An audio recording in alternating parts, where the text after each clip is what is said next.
Gold went dead sideways at 4,000, let's say, and silver went to 2%. You do the math. Okay. $80. If silver goes to its norm, gold goes to its normal eightfold bull trend, and let's say it goes to 8,000, which it's done twice before, remember, in terms of ratio. What's 2% of 8,000? Okay. Silver is also well below its 2011 high. The miners just took out their 2011 high, GDX, XAU. Gold's way above its 2011 high. And even a bloody base metal, copper, is currently trading above its 2011 price high.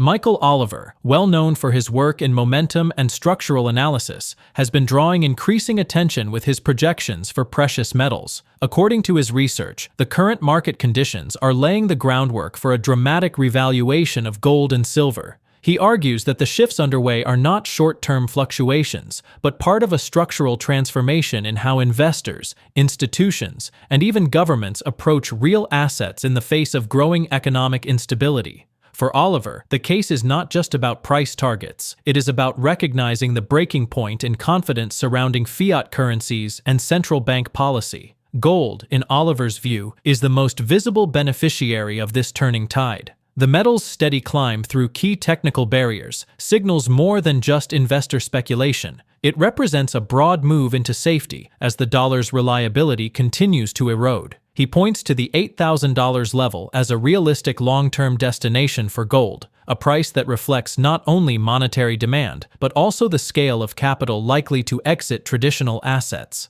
Oliver emphasizes that such a number may sound extreme, but when placed against the backdrop of central banks' balance sheets, it is a rational outcome of structural pressures building beneath the surface. Silver, often called gold's shadow, is also primed for a major breakout. The metal has repeatedly tested long-term resistance levels, and its behavior suggests it is preparing for a decisive move higher. With a target of $50 per ounce, silver would be revisiting historic highs, but Oliver maintains that this would only be the beginning of its revaluation. The dual role of silver, as both a monetary asset and an industrial necessity, gives it unique leverage in the current environment. As demand accelerates from both investors and industries tied to renewable energy and technology, the conditions for a sustained bull market are rapidly falling into place.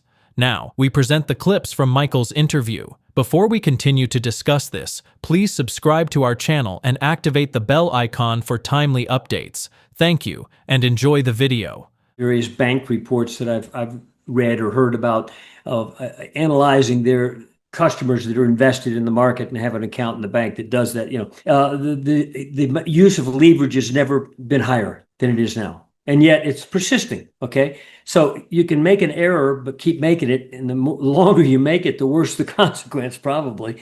But again, the issue is when. Yeah, it's a reality; those are objective facts.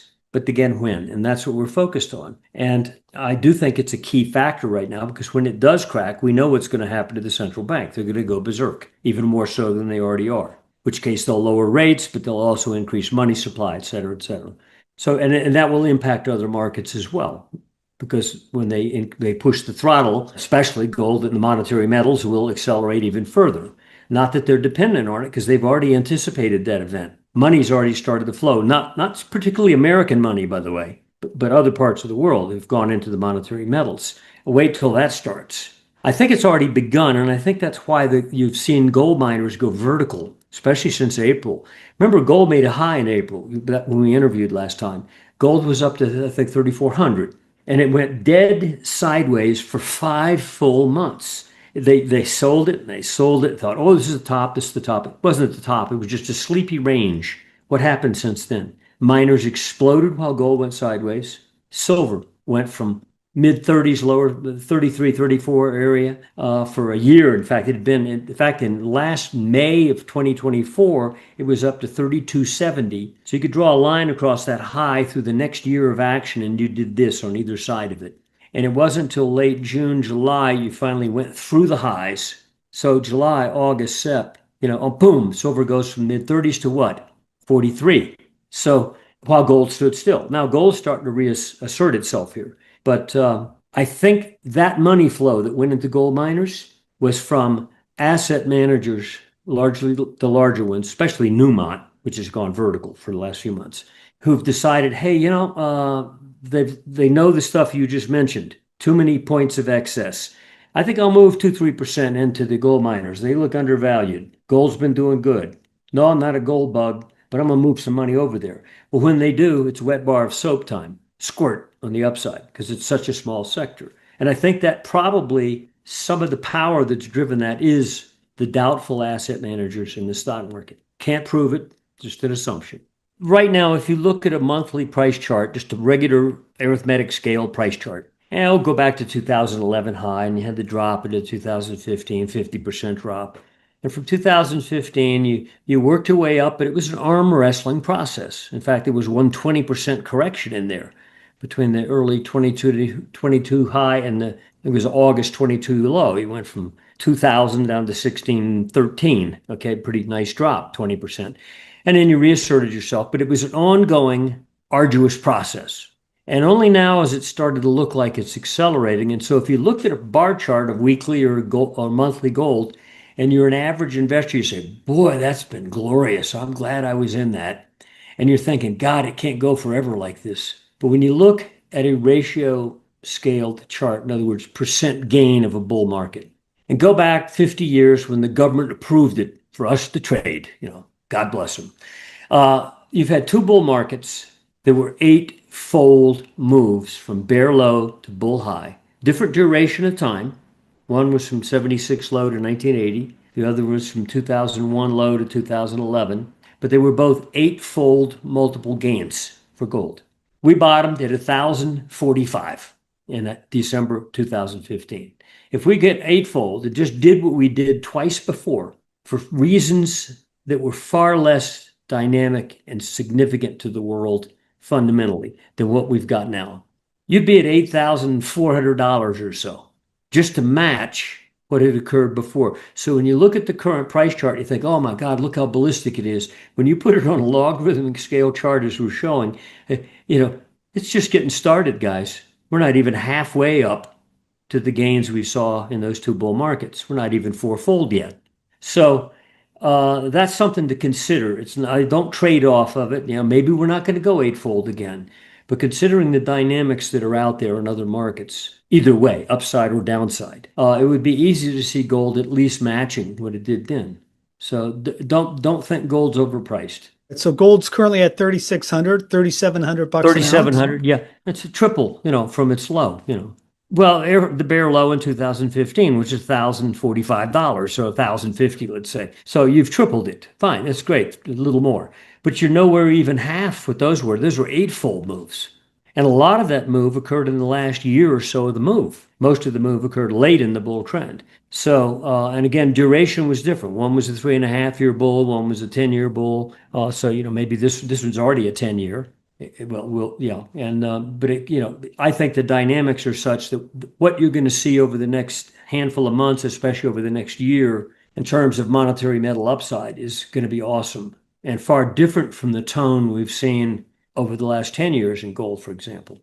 Well, they're late, but on the other hand, it's a reality. Do I get in or not? I suggest yes. Our preference, well, especially when you look at gold miners.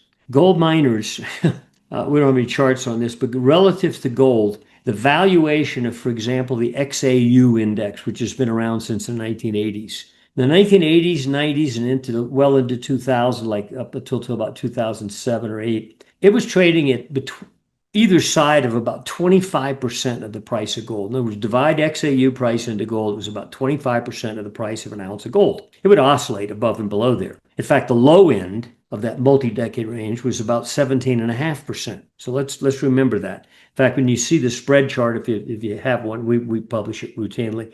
Let's call that resistance now. In other words, if you ever get back up there, you bump your head on it. Okay, where is gold right now? It's like pushing up toward, it's a 7.6, 7.7%, I think, right now, XAU divided into an ounce of gold. So you could double and a half the miners right now on a relative price basis just to get to the underside of the prior multi-decade valuation that they used to have. So they're a vastly underpriced category of the monetary metals. And I think somebody's woken up and said, hey, this is cheap, low risk, I'm in. And that's why you've seen them get goosed. But even getting goosed to where they are, for example, GDX or XAU, just recently, the last few weeks, have taken out the 2011 price high. Gold did that, when it took out 1920. So they're just catching up. So even though a name like Newmont's up over 100% on the year, Kinross is up 140%, Agnico's up 100%, Yeah. you still think there's a lot more room to Oh, go? no, I think they've just begun because all they've done is they suddenly come back to where gold was at about $2,000, back in 2020. Gold's now 3,700. Well, they're just getting up to the 2,000 level. And in fact, taking out the $1,920 high we had in 2011 on gold, GDX just took out that high. XAU just took out that high. So in effect, it's saying I'm back. And it's still cheap because, I mean, if you take 2011 to the present, 14, 15 years or so, and you say, what's the real value of the currency unit we're using? It's decreased markedly because the money supply like doubles almost every decade. Well, heck, just to match the 2011 high, you could probably double the current price of the miners and they'd still be where they were in real value terms versus 2011. And that puts us on the issue of silver, of course. Yeah, and to your point, many of them haven't taken out their 2011 highs. So Agnico, I believe, might be the only name. Well, many of them have. Most of the silver miners are still way behind, but they're accelerating, like SIL, the ETF of the silver miners. Is it a point of breakout versus GDX? Meaning, which do I buy, the gold miners, GDX, or SIL, the silver miners? I would suggest silver miners because there's more slingshot effect there likely, meaning further percent gain than GDX will produce over the coming year or so. MichaelOliver places strong emphasis on the psychological impact of precious metals reaching such dramatic price levels. Gold trading near $8,000 and silver surging toward $50 would not simply be technical milestones, but transformative events in global finance. These thresholds would serve as a public confirmation that fiat currencies are steadily losing credibility, prompting investors, institutions, and even governments to rethink how value is preserved. The effect would likely trigger a self-reinforcing cycle. As confidence in paper money erodes, demand for hard assets grows, and as demand rises, higher prices further validate the shift away from fiat. What gives Oliver's outlook further weight is his argument that this is not a story of speculation, but of structural necessity. Mounting debt levels, unprecedented money creation, and geopolitical realignments are combining to create cracks in the global financial order that can no longer be hidden. At the same time, his momentum analysis points to stress levels in the charts where capital rotation becomes inevitable. The alignment between deteriorating fundamentals and technical signals, in his view, provides a roadmap that explains why explosive moves in gold and silver are not just possible, but probable. Pick the monthly close each year that was the highest close of the price of silver relative to gold. And we calculate that by simply dividing an ounce of silver into an ounce of gold, express it as a percent. So you see the scale on the left goes from 0 up to 7 or 8 or whatever. And you see these bars, the highest reading you had each year. The lower horizontal line on that grid chart comes through at 2%. 21 of the past 50 years have reached 2%. Right now, we're about 1.16%. We're very suppressed, very depressed relative to that norm, okay? And in bull trends, when silver gets going relative to gold, like 79 to 80, 2010, 2011, the spread got up to 3.5%, and back in the 1980, got up to 6% plus. So just getting to a routine, been there before 21 times in the last 50 years, many of those years not even bull trends, I'd go to 2%. Well, that's nearly a double of the current valuation of silver to gold. What usually happens is when that spread breaks out, and you can't measure it that well on that graph we're looking at. But when we take it down to week action or monthly close to monthly close, and we do an oscillator, a momentum study of the spread, not just looking at the spread, we can see a breakout level not far above where we are right now that says we're going to gush. We're headed sharply toward it. In fact, since April, the silver gold spread has shot up pretty nicely. Silver is up much more in the year than gold is, by the way. So it's catching up. But there's a breakout level on that spread that says, I'm going to launch. Once you trigger that, you're going to gush up at least to that 2% level, probably even further. But let's just say we go to the norm, 2%. Again, that's nearly a double from where you are now. Well, if gold went dead sideways at 4,000, let's say, and silver went to 2%, you do the math. Okay, $80. If silver goes to its norm, if gold goes to its normal eightfold bull trend, and let's say it goes to 8,000, which it's done twice before, remember, in terms of ratio, what's 2% of 8,000? Okay. Silver is also well below its 2011 high. The miners just took out their 2011 high, GDX, XAU. Gold's way above its 2011 high. And even a bloody base metal, copper, is currently trading above its 2011 price high. Is silver going to stay a dog forever, or is it a mistake? And you and I know, being in markets long enough, you'll find markets that get excessively overdone on the upside and are making a mistake, and other markets that get excessively cheap and cheap relative to other assets on the downside and are ignored until finally they wake up and you say, golly gee, I wish I'd realized that. Whoosh! And silver, our argument is, the technicals argue to us, silver between now and the end of the year, in all likelihood, is going to gush past 50 and be in somewhere in the 60, 70 range. And that's not the top. I'm just saying as the first gush. Ultimately, we're going up to that 2% level. The question is, where's gold going to be? And by the way, whenever that spread breaks out, it never is the case that silver gains versus gold because gold goes down more than silver.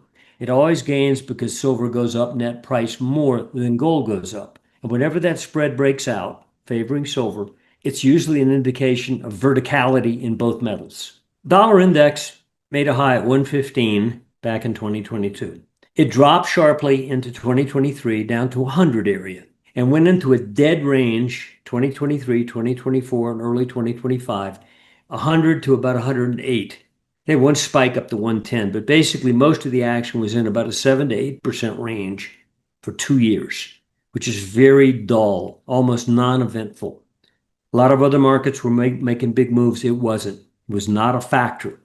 When it turned down from early highs this year and got down to 104 again, actually 104.21 was the close of March, we turned major bearish. Price-wise, you're only in the middle of the prior 2 years range, but momentum said you're gone. So momentum broke. Price didn't yet. Annual momentum of the dollar broke trends that went back 10 years, sometimes more, went to the 10-year average momentum of the dollar, which is even a longer-term yardstick to measure momentum, even longer back. It broke a beautiful uptrend line that you could see on momentum. You cannot see it on price. On a price chart, what's been going on since that drop from March to April, once we made a low in April, by the way, which was coincident with the stock market low, dollar dropped sharply with the stock market. The dollar tried to bounce with the stock market, and it went into an up-down range from the low of April, below that level and above that level, 4 or 5 point swings. In every rally, everybody said, oh, the dollar's looking good. There was an uptrend line on a price chart of the dollar that goes back a decade that any idiot with a crayon could draw, and they did. And they've been buying it since the April low along that uptrend. Momentum says it's not going to hold. We're back now. This week, we've traded back under 97 this month, back down to the lows of the move again. Now, I don't think you're going to hold this time. And when the price guys finally realize, oh, my trend line's not holding, let's say you close a month out at 96.50 or 96, just a little below where you are now. They're going to realize, oh, we made a mistake. That line didn't hold. Well, momentum already says it's not going to hold. We think you could go down into the 70s again, if not make a new low, below the low of a decade and a half ago, which would create turbulence in other asset categories. Like you've said, we've dropped, we've been bearish since 104, so you've dropped a pretty good number of points, but it's really not that earth-shaking. The next 20 points could be earth-shaking in terms of wave effects. And that's when it'll start to impact other markets that up to now haven't been impacted severely by the dollar's movement. And again, this isn't real dollar value. This is dollar value versus other pieces of paper. Yen, the euro primarily, and the yen, they constitute 70% of the dollar index. The implication of such a shift extends far beyond investor portfolios. If gold were to reach $8,000 and silver $50, it would not merely represent a windfall for those holding metals, it would signal a dramatic repricing of risk across the entire financial landscape. sovereign debt markets could face destabilization as bondholders demand higher yields to compensate for currency debasement. Stock markets, long buoyed by cheap liquidity, might confront volatility as capital seeks refuge in tangible value. At the same time, nations with significant gold reserves could see their geopolitical leverage increase, reshaping the balance of power in ways that favor resource-backed stability over paper promises. In this scenario, gold and silver prices are not just financial markers, they become symbols of a larger turning point. The move to these levels would validate the fears of those who have long warned about the fragility of fiat systems, while simultaneously forcing skeptics to acknowledge that something irreversible has changed. For Oliver, this is why $8,000 gold and $50 silver are not outlandish projections. They are milestones in a historical realignment where confidence shifts away from managed currencies and returns to assets grounded in scarcity, permanence, and trust. If you found this analysis valuable, don't forget to hit the like button, subscribe to the channel, and share your thoughts in the comments below. Your engagement helps bring these critical discussions to more people who need to hear them.